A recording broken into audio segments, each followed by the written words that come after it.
Имах на статия в интернет как да преборим мързела. Ама ме мързи да я чета.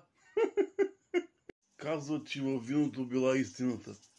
Абе и във виното я търсих, и в ракията я търсих, и накрая и в бирата я търсих, и никъде не я намерих.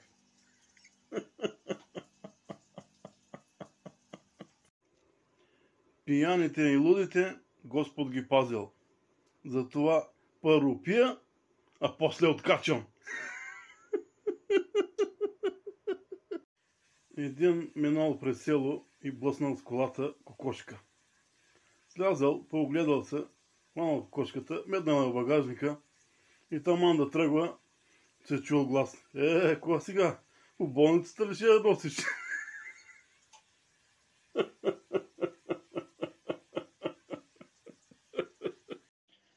Шефе, да е този месец да направим ротация. Каква? Аз да взема твоята заплата, а ти моята. Колега, какво ще правиш, ако имаш пари колкото шефа? По-ми интересно, какво ще правиш шефа, ако има пари колкото мене?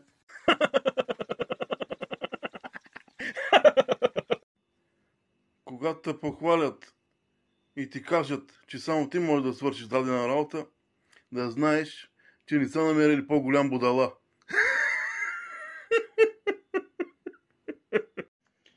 Някои жени са хитри като лисици, защото са изяли много патки.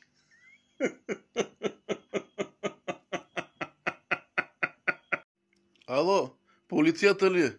Кажете, господине. Елате, помогнете ми. Не мога да изляза. Къде сте, господине? Ами, във Фейсбук. Някои хора са като футболни топки. Отвътре са въздух под налягане.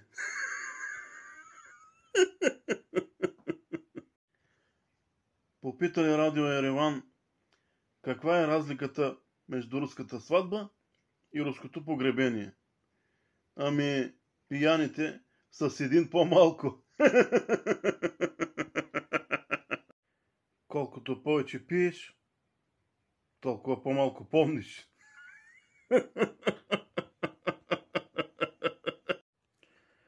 Ако още не си откачил напълно, ами какво чакаш, бе? Ако си жаден, ако те свива сърцето, ако те боли главата, ти не си болен, ти си трезвен и е време да се лекуваш.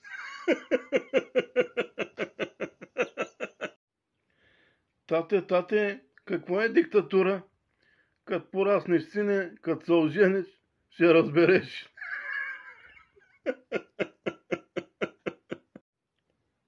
Колега, тъй като те гледам, много се успокоявам. Що бе, вдъхвам ти увереност ли? Не бе, по-отрепан си от мене, за това. Дебелите хора също имаме по един много верен и истински приятел, към който да се обърнем, когато ни трябва нещо. И вратата му винаги да се отвори за нас. Нарича се хладилник.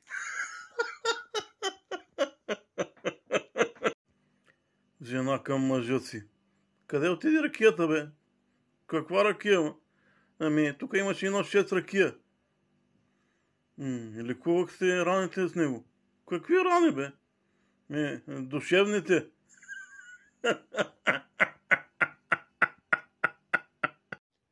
Животът е прекалено кратък.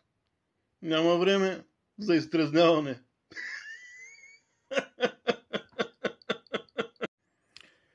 Как човек да разбере истината, когато глупавите вземат постоянно думата, но няма какво да кажат, а умните знаят какво да кажат, но не им дават думата?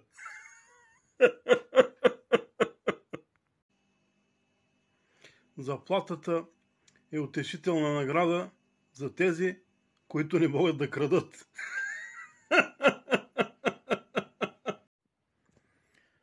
Тъкмо човек да си помисли, че се е измъкнал и тя пак те придърпва, като с невидими ръце. Кой бе? Мафията ли? Не бе, бутилката с ракия.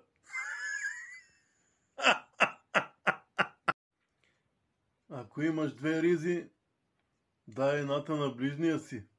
Но ако имаш 2 бири, изпий си ги сам.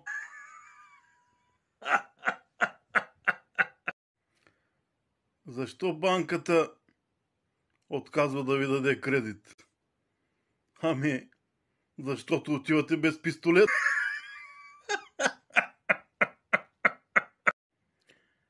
Ако 2 ръки не те правят спокоен, доволен и щастлив, ами, изпи още 2, бе. Какво чакаш?